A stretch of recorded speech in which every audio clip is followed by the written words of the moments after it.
32वां सर्ग। ब्रह्मपुत्र कुश के 4 पुत्रों का वर्णन।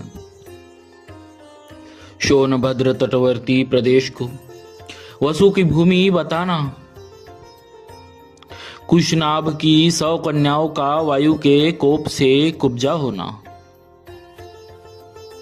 विश्वामित्र जी कहते हैं, श्री राम, पूर्व काल में कुश नाम से प्रसिद्ध एक महातपस्वी राजा हो गए। वे साक्षात ब्रह्मा जी के पुत्र थे। उनका प्रत्येक व्रत एवं संकल्प बिना किसी क्लेश या कठिनाई के ही पूर्ण होता था। वे धर्म के ज्ञाता, सत्पुरुषों का आदर करने वाले और महान थे। उत्तम कुल में उत्पन्न विदर्भ देश की राजकुमारी उनकी पत्नी थी। उनके गर्भ से उन महात्मा नरेश ने 4 पुत्र उत्पन्न किए, जो उन्हीं के समान थे। उनके नाम इस प्रकार है: कुशाम्ब, कुशनाभ, असुरत, रजस तथा वसु। ये सब के सब तेजस्वी तथा महान उत्साही थे। राजा कुश ने प्रजा रक्षण रूप क्षत्रिय धर्म के पालन की इच्छा से अपने उन धर्मिष्ठ तथा सत्यवादी पुत्रों से कहा, पुत्रों, प्रजा का पालन करो, इससे तुम्हें धर्म का पूरा पूरा फल प्राप्त होगा। अपने पिता महाराज कुश की यह बात सुनकर उन 4 लोक शिरोमणि नरश्रेष्ठ राजकुमारों ने उस समय अपने अपने लिए पृथक पृथक नगर निर्माण कराया। महातेजस्वी कुशाम्ब ने कौशाम्बी पुरी बसाई, जिसे आजकल कोसम कहते हैं। धर्मात्मा कुशनाभ ने महोदय नामक नगर का निर्माण कराया। परम बुद्धिमान असुरत रजस ने धर्मारण्य नामक एक श्रेष्ठ नगर बसाया तथा राजा वसु ने गिरिव्रज नगर की स्थापना की। महात्मा वसु की यह गिरिव्रज नामक राजधानी वसुमती के नाम से प्रसिद्ध हुई। इनके चारों ओर ये 5 श्रेष्ठ पर्वत सुशोभित होते हैं।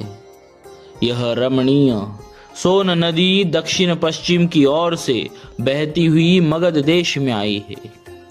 इसीलिए यहाँ सुमागधी नाम से विख्यात हुई है। यह इन 5 श्रेष्ठ पर्वतों के बीच में माला की भांति सुशोभित हो रही है। श्री राम, इस प्रकार मागध नाम से प्रसिद्ध हुई यह सोन नदी पूर्वोक्त महात्मा वसु से संबंध रखती है। रघुनंदन, यह दक्षिण पश्चिम से आकर पूर्वोत्तर दिशा की ओर प्रवाहित हुई है।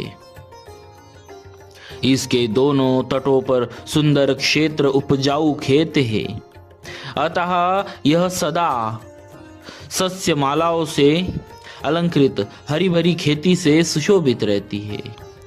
रघुकुल को आनंदित करने वाले श्री राम, धर्मात्मा राजर्षि कुशनाभ ने घृताची अप्सरा के गर्भ से परम उत्तम 100 कन्याओं को जन्म दिया था। बोलिए श्री सीताराम जी महाराज की जय। वे सब की सब सुंदर रूप लावण्य से सुशोभित थी। धीरे धीरे युवा अवस्था ने आकर उनके सौंदर्य को और भी बढ़ा दिया। रघुवीर, एक दिन वस्त्र और आभूषणों से विभूषित हो वे सभी राजकन्याएं उद्यान भूमि में आकर वर्षा ऋतु में प्रकाशित होने वाली विद्युन मालाओं की भांति शोभा पाने लगी। सुंदर अलंकारों से अलंकृत हुई वे अंगनाएं गाती बजाती और नृत्य करती हुई वहां परम आमोद प्रमोद में मग्न हो गई। उनके सभी अंग बड़े मनोहर थे। इस भूतल पर उनके रूप सौंदर्य की कहीं भी तुलना नहीं थी।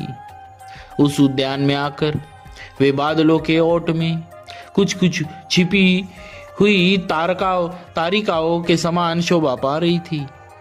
उस समय उत्तम गुणों से संपन्न तथा रूप और यौवन से सुशोभित उन सब राजकन्याओं को देखकर सर्वस्वरूप वायु देवता ने उनसे इस प्रकार कहा, सुंदरियों, मैं तुम सबको अपनी प्रेयसी के रूप में प्राप्त करना चाहता हूँ। तुम सब मेरी भार्याएं बनोगी। अब मनुष्य भाव का त्याग करो और मुझे अंगीकार करके देवांगनाओं की भांति दीर्घ आयु प्राप्त कर लो। विशेषतः मानव शरीर में जवानी कभी स्थिर नहीं रहती, प्रतिक्षण क्षीण होती जाती है। मेरे साथ संबंध हो जाने पर तुम लोग अक्षय यौन प्राप्त करके अमर हो जाओगी।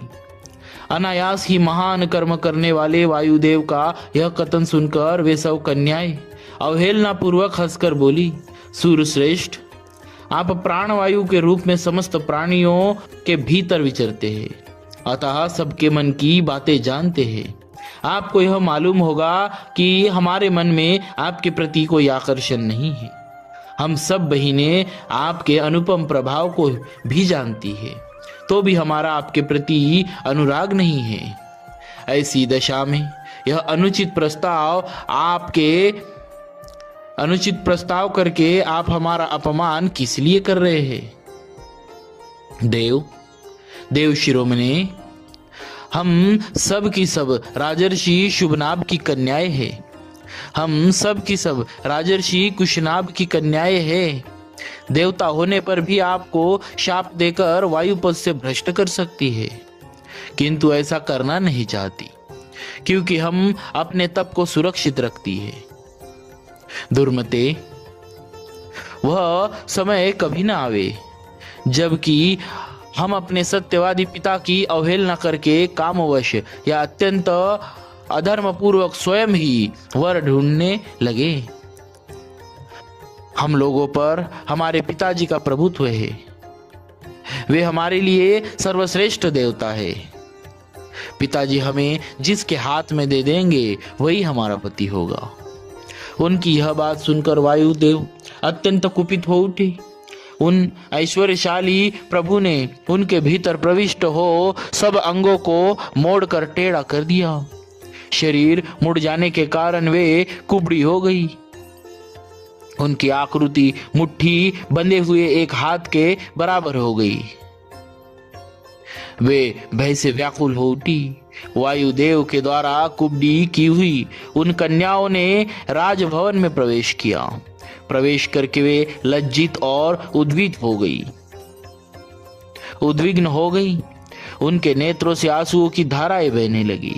अपनी परम सुंदरी प्यारी पुत्रियों को कुब्जता के कारण अत्यंत दयनीय दशा में पड़ी देख राजा कुशनाभ घबरा गए और इस प्रकार बोले, पुत्रियों, यह क्या हुआ?